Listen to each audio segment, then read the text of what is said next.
President, I ask unanimous consent that the quorum call be vitiated. Without objection. Mr. President, last Friday, President Trump signed into law our historic legislation to deliver safety and prosperity for the American people. Every Democrat in this chamber voted against it. So once again, Democrats do what they do. They turn to the courts to try to undo what Congress has done. This time, it's about the government funding of Planned Parenthood. Now, we just heard the minority leader come to the floor and say, quote, "People want fair judges who will uphold the law." By Monday afternoon, Democrats have filed a lawsuit in Boston, Massachusetts, challenging the very law that was just signed on the 4th of July. Now, I've spoken about this Massachusetts District Court in the past. Look, this is one of the Democrats' favorite venues when they want to obstruct the law of the land. That's because 11 of the 13 judges were appointed by Democrat presidents.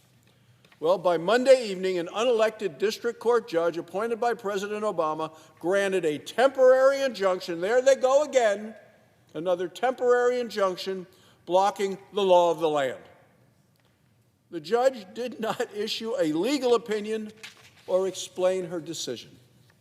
Instead, this one lone judge, who has a history of radical rulings and partisan activism from the bench, halted the duly enacted law. As a result, millions of taxpayer dollars could be forced to be spent. This is money that taxpayers will never be able to recover. One judge, one district, trying to dictate and derail national policy and a national law. This is another example of radicals in robes undermining the elected branches of our government.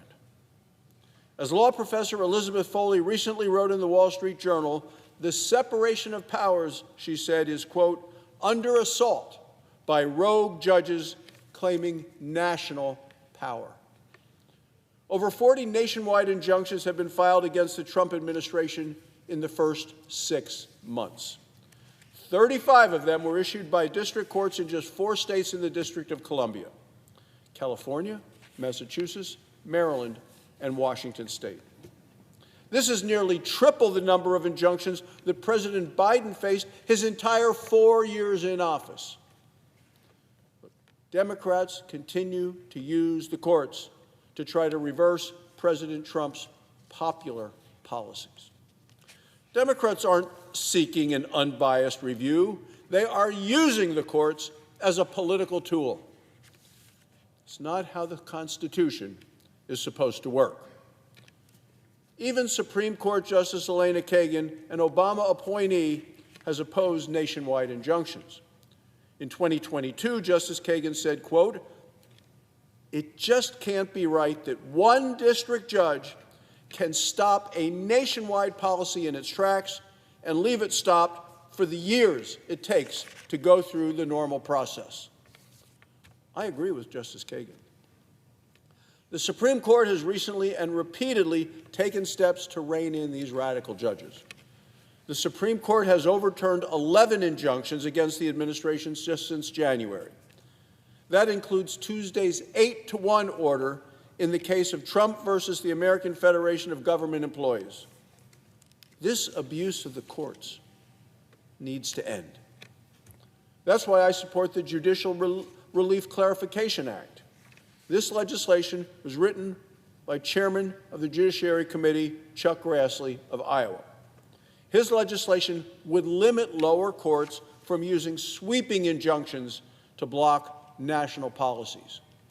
Additionally, the Senate must move quickly to confirm judges who apply the laws as written, not judges who try to legislate from the bench.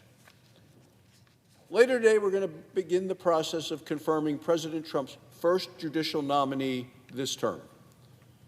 It is for President Trump's nominee to serve on the 6th Circuit Court of Appeals. Her name is Ms. Whitney Hermendorfer.